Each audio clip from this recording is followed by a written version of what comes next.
வணக்கம். ஜேயின் குரல் வழியில் ஒரு கதை.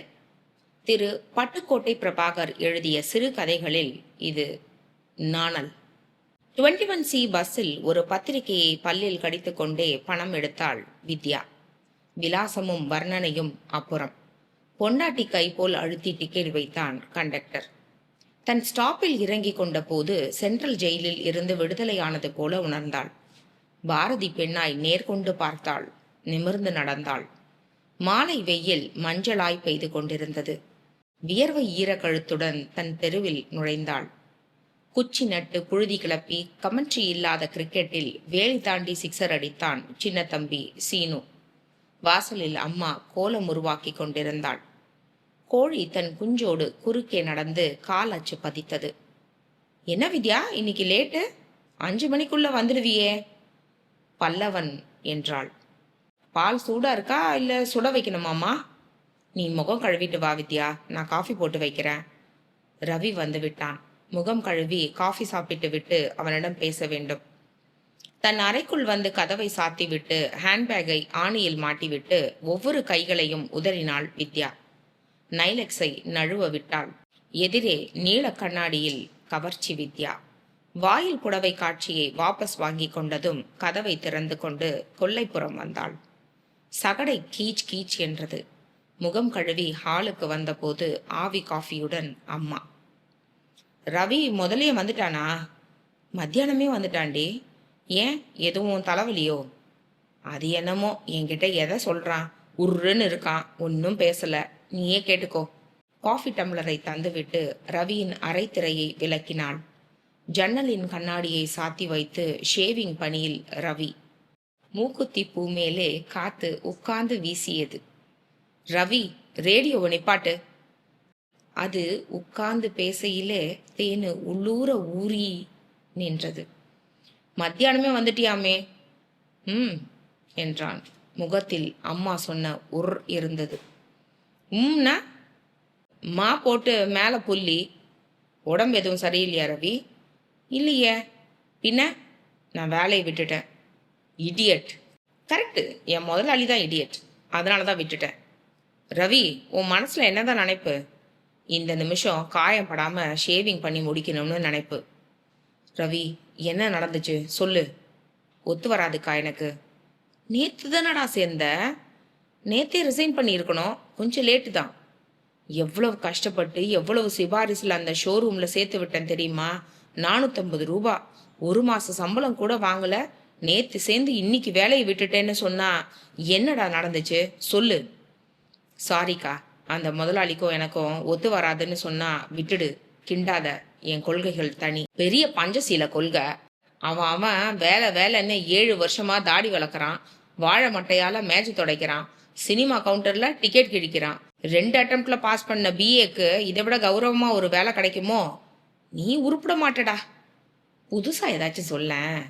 எனக்கு வர ஆத்திரத்துக்கு உன் வேலையை ரிசைன் பண்ணிட, நான் அந்த இடத்துக்கு ட்ரை பண்ணுறேன். பேசாதடா. இந்திய குடிமகனோட அடிப்படை உரிமை அசைக்க முடியாது. லோஷனை தடவி கொண்டு சிரித்தான் ரவி. சிரிக்காத ரவி, எனக்கு எரியுது. ஏன்டா இப்படி பொறுப்பு இல்லாமல் நடந்துக்கிற? அப்பா விட்டுட்டு போனது என்னன்னு நினைக்கிற? பொண்டாட்டி, 5 பிள்ளைங்க, அவரோட டூத் பிரஷ்ஷு. கிண்டலா? மளிகை கடைக்கு 220 ரூபா தரணும். பால்காரனுக்கு 30 சொச்சம், பேப்பர்காரனுக்கு 17 சில்லற. முக்கியமா வீட்டு வாடகையை மறந்தாச்சே, அது ஒரு 150.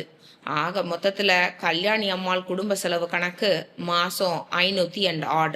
மூத்த மகள் வித்யாவின் வெண்டை விரல்கள் டைப் அடிச்சு அவள் ஒரு தொடர்கதை கவிதாவா உழைச்சு கொண்டாடுற சம்பள கவர்ல பணத்தை விட காத்து அதிகம்.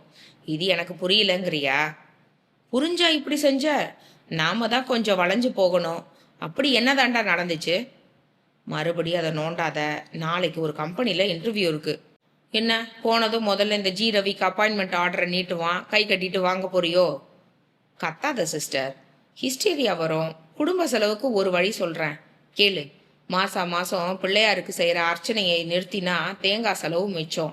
ஊபி, ராஜஸ்தான் இப்படி லாட்ரி சீட்டு வாங்க ஒரு சான்ஸ் பார்க்கலாம் என்றான். கலாம் என்று சொல்வதற்குள் அவன் இடது கண்ணம் சிவந்தது. அவளின் கைரேகை தற்காலிகமாய் அங்கே இருந்தது. ஒரு வினாடி அவனை வெறித்து விட்டு விருட்டென்று வெளியேறினாள் வித்யா. கலங்கி போய் நின்றான் ரவி. 10 நிமிடம் கழித்து ஜீன்ஸ் மாட்டி செருப்பு மாட்டி வெளியே கிளம்பி சென்றான். சாலையில் விளக்குகள் உயிர் பெற்றன. எதிரே வந்த ஸ்கூட்டர் லைட் போட்டு கொண்டது. தாமதமாய் ஒரு பறவை வீடு திரும்பிக் கொண்டிருந்தது. சாலையின் ஓரமாக நடந்து கொண்டிருந்தான் ரவி. பற்கள் காற்றை அரைத்து கொண்டிருந்தன. நெற்றிக்கு சமீபமாக நரம்புகள் புடைத்து புடைத்து வடிந்தன. அக்கா, என்ன பொறுப்பில்லாதவன்னு நினைச்சிட்டு இருக்கியோ? நம்ம குடும்பம் ஒரு பெண்ணால நடக்குது அப்படிங்கறதுல எனக்கு பெருமையா? நேத்து அந்த ஷோரூம்ல காலடி எடுத்து வைத்த அந்த நிமிஷம் என்ன நினைச்சேன் தெரியுமா? இந்த வேலையில ஸ்திரமா நின்று சில மாசம் கழிச்சு உன்னை ரிசைன் பண்ண சொல்லிட்டு மாப்பிள்ளை தேடி நல்ல ஒரு தந்தை ஸ்தானத்துல இறங்க நினைச்சேன். என் கனவு பட்டம் இத்தனை சீக்கிரம் இறங்கிடும்னு நினைக்கல. வித்யா, உன்னை நினைச்சு எத்தனை ராத்திரிகள் என் தலையணை பஞ்சுகளை குளிப்பாட்டி இருக்கேன் தெரியுமா? 26ங்கிறது இந்தியாவில் 3வது குழந்தைய தாளாட்டுற வயசு. டைப் அடிக்கிற வயசா அது? எங்களுக்காக உன் உணர்ச்சிகளை நீ சம்ஹாரம் பண்ணிக்கிட்டு இருக்கியே, இதெல்லாம் நான் உணராதவனா என்ன? அப்படிப்பட்ட நான் இந்த வேலையை உதறினேன்னா ஏன் அத உன்கிட்ட எப்படி சொல்ல முடியும் அக்கா? முதலாளி கூப்பிடுறார் ரவி. கும் என்ற ஏசி அறைக்குள்ளே பக்தியோடு நுழைந்தான் ரவி. ஆள் விழுங்கி குஷன் நாற்காலியில் வயிற்றில் கடம் வைத்து அதன் மேல் சட்டை போட்டு கொண்டிருந்த முதலாளியின் பல்லெல்லாம் வெற்றிலை சிவப்பு. தலையோர பகுதிகளில் மிதமானது முதல் பலமானது வரையிலான நரையும் நரையோடு கூடிய கருப்பும் வீசிக்கொண்டிருந்தது. வா ரவி, உனக்கு காரோட்ட தெரியுமாமே? ஆமா சார், என் ஃப்ரெண்டு கற்றுக் கொடுத்தான். லைசன்ஸ் எல்லாம் இல்லை. ஆக்சிடென்ட் இல்லாமல் ஓட்டுவேன் இல்லை? ஓட்டுவேன் சார். எனக்கு அடையாரில் ஒரு பங்களா இருக்கு, தெரியுமா? தெரியாதுங்க. இந்தா, இது பங்களா அட்ரஸ், பாக்கெட்டில் வச்சுக்கோ. வைத்து கொண்டான். இன்னொரு கார்டு தந்தார். இது ஷெனாய் நகரில் உள்ள அட்ரஸ். கீழே என்னோட ஃபியட் நிற்குது. நீ அதை எடுத்துக்கிட்டு இந்த அட்ரஸ்க்கு போகணும். பெரிய பங்களா இது. இங்கே ஒரு பார்ட்டி என் காரை பார்த்ததும் ஏறிக்கும். முதல்ல கொடுத்த அடையார் அட்ரஸ்க்கு அழைச்சிக்கிட்டு வர. அதுக்குள்ள அம்பாசிடரில் புறப்பட்டு அங்கே நான் இருப்பேன். அப்புறம் ஒரு அரை மணி நேரம் கழித்து அந்த பார்ட்டியை திரும்ப ஷெனாய் நகரில் விட்டுடணும். என்ன என்றார். புரியவில்லை. தமிழ் சினிமாவில் RS மனோகர் தன் கையாளுக்கு சொல்வது போல் இருந்தது. என்ன சொல்கிறார் இவர்? பார்ட்டி யார்? எதுவும் கடத்தல் விவகாரமா? சார், ஒன்றும் புரியல. நீ செய்ய வேண்டியதை சொல்லிட்டேன். இதில் உனக்கு என்ன புரியல? பார்ட்டினா யாரு? உங்கள் டிரைவரையே அனுப்பலாமே, அதை விட்டுட்டு என்ன ஏன்? டிரைவர் அனுப்ப முடியாத சமாச்சாரம். புரியாத மாதிரி பேசுறியே. பெரிய இடத்து குட்டிப்பா, காரை அனுப்பினா தான் வரும். இந்த விவகாரத்துக்கு டிரைவர் சரிப்படாது. சூடாகி கொண்டிருந்தான். இதில் உனக்கு என்ன கஷ்டம்? கார் தானே அவளை சுமக்க போகுது கேட்டான். என்ன மாமான்னு நினச்சிட்டு இருக்கீங்களா? உங்களுக்கு பொண்ணை கூட்டிக்கிட்டு வர்றதுக்கு தான் நான் BA படித்தேனா? வேற எவனாச்சும் விளக்கு பிடிக்கிறவன் கிடைப்பான். பாருங்க, உங்கள் வேலையே எனக்கு தேவையில்லை. வெளியேறினான். இதை இதை எப்படிக்கா உங்ககிட்ட சொல்லுவேன்? தன்னை நம்பித்தான் இருக்காங்கிற திமிரில் அவன் சொன்னதுக்கெல்லாம் நான் தலையாட்ட முடியுமா? அவன் அளவுக்கு என்கிட்ட தங்கம் இல்லை, ஆனால் தன்மானம் இருக்கே. நாளைக்கு இவன் வப்பாட்டிக்கு என்னை பெட்டிக்கோட் வாங்கிட்டு வர சொல்லுவான். நான் செய்யணுமா? அப்படி ஒரு வேலை தேவைதானா? சாரிக்கா, இதுதான் வளைஞ்சு கொடுக்கறதுன்னா என்னால் முடியாது. ரொம்ப நேரம் நடந்து கொண்டே இருந்தான் ரவி. மறுநாள் மாலை வேகமாய் சைக்கிளை ஸ்டாண்ட் போட்டு நிறுத்திவிட்டு பரபரப்பாய் வீட்டுக்குள் வந்தான் ரவி. எங்கம்மாவ? என் அக்கா இனிமேதான் வருவா. ஏன் இப்படி பதற? என்ன ஆச்சு? நத்திங், ஒன்றும் இல்லை என்று தன் அறைக்குள் சென்றான். கட்டிலை விட்டு கீழே கிடந்த தலையணையை உதைத்தான். யூ யூ வித்யா, என் அக்காவா நீ? வா வா, உங்ககிட்ட பேசிக்கிறேன். காத்திருந்தான். வந்தாள். வழக்கம் போல் முகம் கழுவி காஃபி குடித்தாள். அவள் எதிரில் வந்து நின்றான் ரவி. அக்கா, மொட்டை மாடிக்கு போறேன், நீ மட்டும் வா, உன் கூட பேசணும்.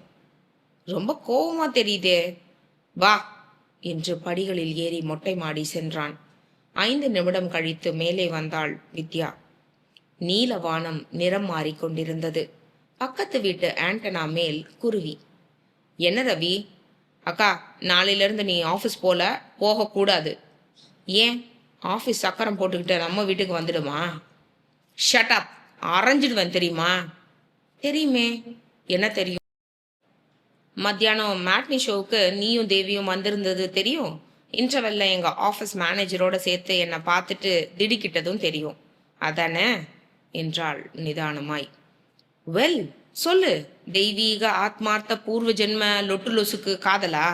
6 வருஷம் முன்னாடி என் மனசுல ஒரு தடவை முளைச்ச காதல் செடியை நம்ம குடும்பத்துக்காக வேரோட பிடுங்கி எரிஞ்சுக்கிட்டேன் Ravi.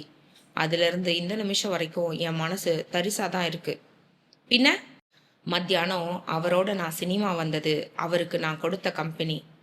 He needs it. You know, I terribly need my job. And உன்னோட safety? Never. I have my own controls. I no limit. அக்கா, அவன் கை உன் இடுப்புல இருந்தது. இடுப்புங்கிறது ஒரு உறுப்பு, மனசுல தான் சுத்தம் ரவி. இது ஒரு செமி விபச்சாரம் வித்யா. ரொம்ப கடுமையான வார்த்தை. வெல், பஸ்ல இடிபடுறப்போ, கிள்ளப்படுறப்போ, உரசப்படுறப்போ என் சம்மந்தமே இல்லாம எத்தனையோ தடவைகள் அந்த பாதி விபச்சாரம் நடந்துடுச்சு. இது என் சம்மதத்தோட நடந்தது. ஏன், நம்ம சர்வைவல்காக. நீ எப்படி பேசினாலும் நான் சமாதானமாக மாட்டேன். என் அக்காவோட புனிதத்தை பரிசுத்தத்தை நான் முழுமையா நம்புறேன் என்று சொல்லிவிட்டு வேறு பக்கம் திரும்பி கொண்டு, ஆனா என் அக்காவோட வயசை நான் நம்ப தயாரா இல்லை. அதனால நாளையிலிருந்து நீ வேலையை விட்டுடுற. குடும்பத்தை பத்தி கவலைப்பட வேணாம். நான் மறுபடியும் அந்த முதலாளியை பார்த்து கெஞ்சி கதறி காலில் விழுந்து மன்னிப்பு கேட்டு திரும்பி அந்த வேலையில சேர்ந்துட்டேன்.